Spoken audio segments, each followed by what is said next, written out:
না, যতটুকু ঠান্ডা আছে এটা আমার পক্ষে একদম পারফেক্ট।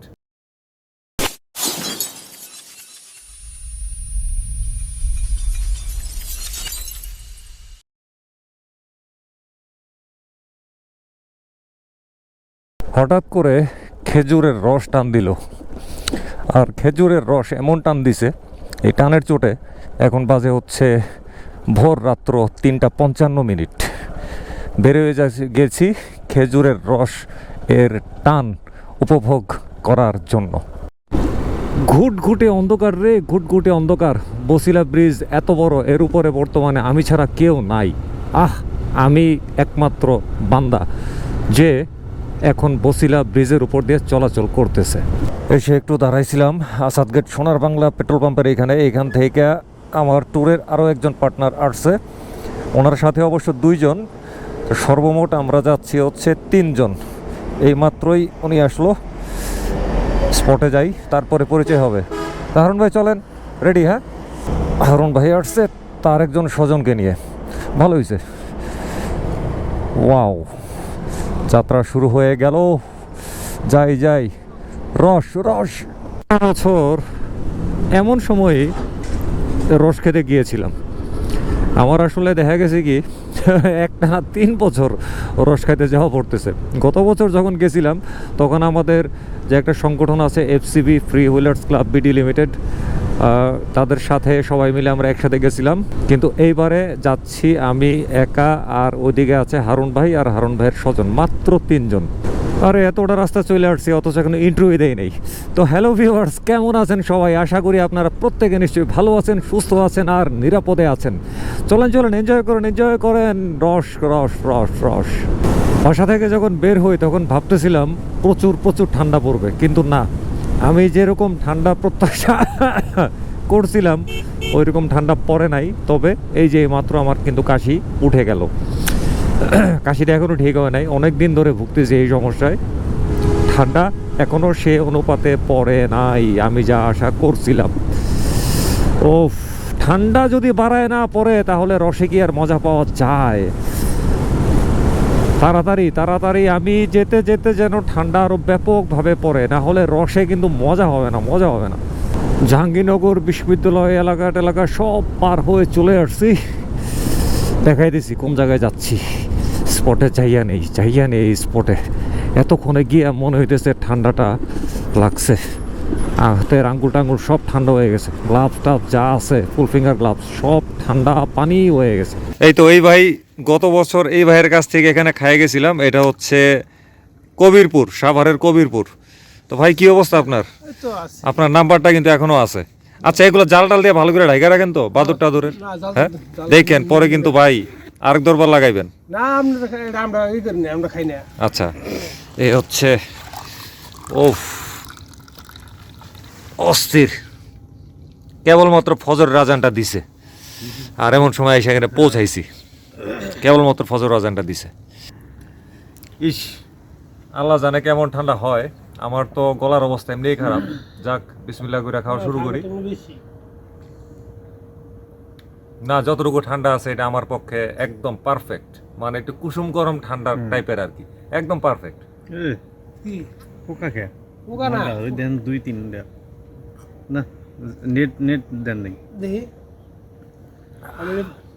অসাধারণ, একদম টেস্টটা পারফেক্ট। খুব বেশি ঠান্ডাও না, আবার খুব বেশি তেনা না, অসাধারণ লাগতেছে। বুঝতে পারছি ভাই, আরো নামান। সবার আগে হারুন ভাই রসটা মাইরা দিছে। হ্যাঁ, আর হারুন ভাই সাথে যারা নিয়ে আসছে তার আগে মাইরে। কেমন লাগতেছে ভাই? আমি কিন্তু এখন মুখে দেই নাই। এটা আমার জীবনে দ্বিতীয়বার। এটা আপনার জীবনে দ্বিতীয়বার? আমার জীবনে দ্বিতীয়বার। ওফ, আমি এর আগে হয়তো ক্লাস 4 থাকতে খাইছিলাম 2002 সালে। আচ্ছা, এইবারে আরেক গ্লাস নিয়ে নিছি। এটা হচ্ছে আমার দ্বিতীয় গ্লাস। ভাই কয় গ্লাস মারছেন? আমার 3 গ্লাস। 3 গ্লাস। হারুন ভাই কয় গ্লাস? দুটো মারছি। ভাই শীত ধরতেছে? হালকা ধরতেছে। আমার কিন্তু এক গ্লাসে কাঁপাকাঁপি শুরু করে দিছেন। এক গ্লাসই ঠান্ডা শুরু হয়ে গেছে, এখন দেখি আরেক গ্লাসে কি অবস্থা। গত বছর এই কবিরপুরের এখানে যখন রসটা খাই গেছিলাম তখন রসটা আসলে মুখে লেগেছিল, খুবই টেস্টি ছিল রসটা। তো এই কারণে ওই স্বাদ আসলে ভুলি নাই। নাম্বার রেখে দিয়েছিলাম এই ভাইয়ের, তারপরে যোগাযোগ করে আবার চলে আসছি।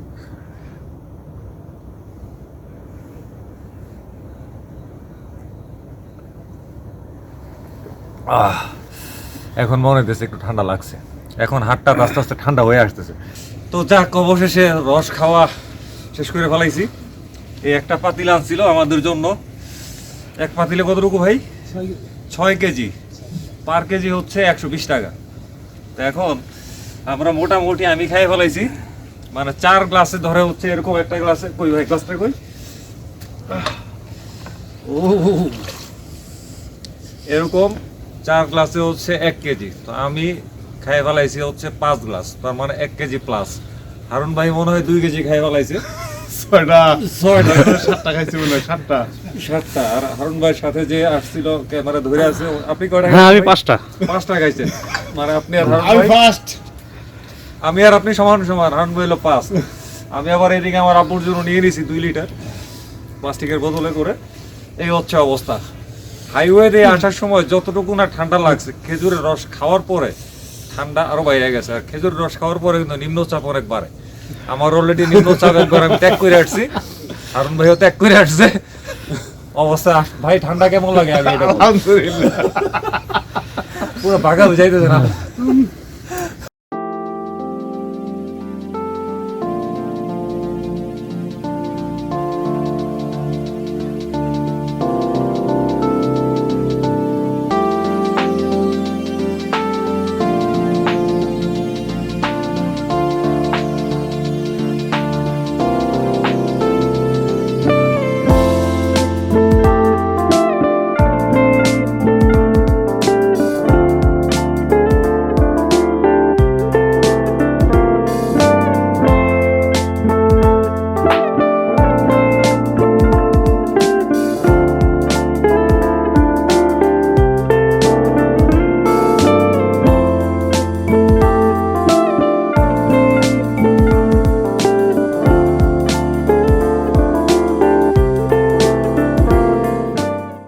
এখানে এসে যখন পৌঁছাইছিলাম তখন ছিল ঘুটঘুটা অন্ধকার, আর এখন ঘুটঘুটা অন্ধকার শেষ হয়েছে, সূর্য উঠে গেছে।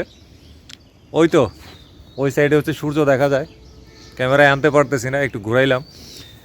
আর সূর্য উঠতে উঠতে আমাদের বাইকের মধ্যে আমরা দেখি যে একদম পুরা কুয়াশা, শিশির বিন্দু বিন্দু করে জমে গেছে। আমি এতক্ষণ অনেক কষ্ট করে বাইকটারে মুছছি, লুকিং গ্লাসটা মুছছি, আর এখন হারুন ভাই তার বাইকের পরিচর্যার কাজে ব্যস্ত।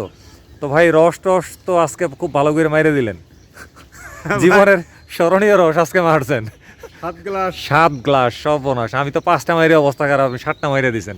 তো যাই হোক, এখানকার এনভায়রনমেন্টটা আসলে খুবই খুবই সুন্দর, অনেক ভালো লাগছে এই জায়গাটার মধ্যে। এই নিয়ে হচ্ছে আমার দ্বিতীয়বার আসা। গত বছর একবার আসছিলাম আমরা একটা গ্রুপ সহকারে, আর এবার আসলাম হচ্ছে আমরা মাত্র 3 জন। তো 3 জন আসাতেই আসলে ভালো হয়েছে। আর বেশি লোকজন থাকলে এত এচাল কেচালে আর ভালো লাগে না। অল্প কয়েকজন থাকলে বসতে, গল্প করতে, প্রকৃতি দেখতে, মানে সব যা করি সেটাই ভালো লাগে। রস তো খাইলাম, শরীর একদম পুরা ফ্রিজ বানাইলাম। এখন হচ্ছে চলে যাওয়ার পালা। আমরা এতক্ষণ বসেছিলাম সূর্যের আলোটা ওঠার জন্য, ভাবলাম যে সূর্যের আলোটা উঠুক, এলাকাটাকে একটু ভালোভাবে দেখি, তারপরে আমরা রওনা দিই। ততক্ষণ একটু ড্রোন ফ্লাই করলাম, কুয়াশার বিভিন্ন দৃশ্য নিলাম এই এলাকার।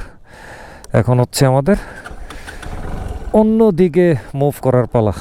বেশ বেশ ভালো লাগলো আজকে সকালে খেজুরের রসের সকালটা। এদিকে বেশ কিছু খেজুরের গাছ আছে, প্রতি বছরই এখানে খেজুরের রস খাওয়ার একটা হিরিক পড়ে। এই যে যেমন একটা খেজুরের গাছ এদিকে, এই ওয়ালটার এদিক ভিতরে কয়েকটা আছে। আবার দাঁড়াইয়া অনেক বেলা মারা যাইলাম, এখন বাজে হলো 9:40। এতক্ষণ এই দোকানটার মধ্যে বসে বসে চা খাইলাম, গাল গল্প করলাম, অনেক কিছু করলাম, অনেক ভালো লাগলো। এইটা হচ্ছে, এটা কি বাজার জানি ভাই, পাগলা বাজার না? তেলিয়াবাড়ি, তেলিয়া, হ্যাঁ তেলিয়া বাজার। ভালোই লাগছে। গ্রামের দোকান, টং দোকান, সকালবেলা চা পান, গ্রামের লোকজন আসে, বসে, আড্ডা দেয়, এটা জিজ্ঞেস করে ওটা জিজ্ঞেস করে, ভালোই লাগছে। চলেন হারুন ভাই। এদিকের রাস্তাঘাট গত বছরও দেখে গেছিলাম এই অবস্থা, এবারও দেখতেছি একই অবস্থা। অল্প একটু রাস্তা মেইন রোড থেকে তেলিবাড়ি বাজার পর্যন্ত অল্প একটু রাস্তা। চন্দ্রা হাইওয়েটা আজ পর্যন্ত ঠিক হইতে দেখলাম না। এই দেখেন কীরকম মানে অমসৃণ ঢেউটিনের মতো ঢেউ উঠে রয়েছে। এই দেখেন এই পুরোটা চন্দ্রা হাইওয়ে, তখন যতটুকু আসলাম ওই দিক থেকে সব রাস্তার অবস্থা এরকমই। দেখছেন কি জঘন্যতম অবস্থা। একদিনে 50টা বা 100টা মহাসড়ক উদ্বোধন হয় বাংলাদেশে, আর যে মহাসড়কগুলা অতীব ব্যস্ত কিন্তু পড়ে আছে এরকম অনাদর অবহেলায়, সেগুলোর দিকে কোনো নজর নাই। কত একটা হাস্যকর ব্যাপার না? চরম হাস্যকর ব্যাপার। ঢুকে গেছি ঢাকায় আমিনবাজার এলাকায়। দেখি হারুন ভাই সিগন্যাল দিছে, কি বলে? হ্যাঁ ওই এখন আর যাবো না, তাহলে গেলাম, আল্লাহ হাফেজ। বিদায় নিয়ে নিলাম হারুন ভাইয়ের কাছ থেকে। ওনার বাসা এদিকেই আমিনবাজার এলাকাতে। তা হারুন ভাইয়ের কাছ থেকে যেহেতু বিদায় নিয়ে নিছি, আমি আপনাদের কাছ থেকেও বিদায় নিয়ে নিই। আর তো কিছু নাই নাকি? আর কিছু নাই, চলে আসছি ঢাকায়, মানে ব্লগও শেষ। তো সবাই ভালো থাকবেন, সুস্থ থাকবেন, নিরাপদে থাকবেন, নিরাপদে মোটরসাইকেল চালাবেন, ট্রাফিক আইন মানবেন, আর মোটরসাইকেল চালানোর সময় অবশ্যই ফুল ফেস সার্টিফাইড হেলমেট ব্যবহার করবেন। খোদা হাফেজ।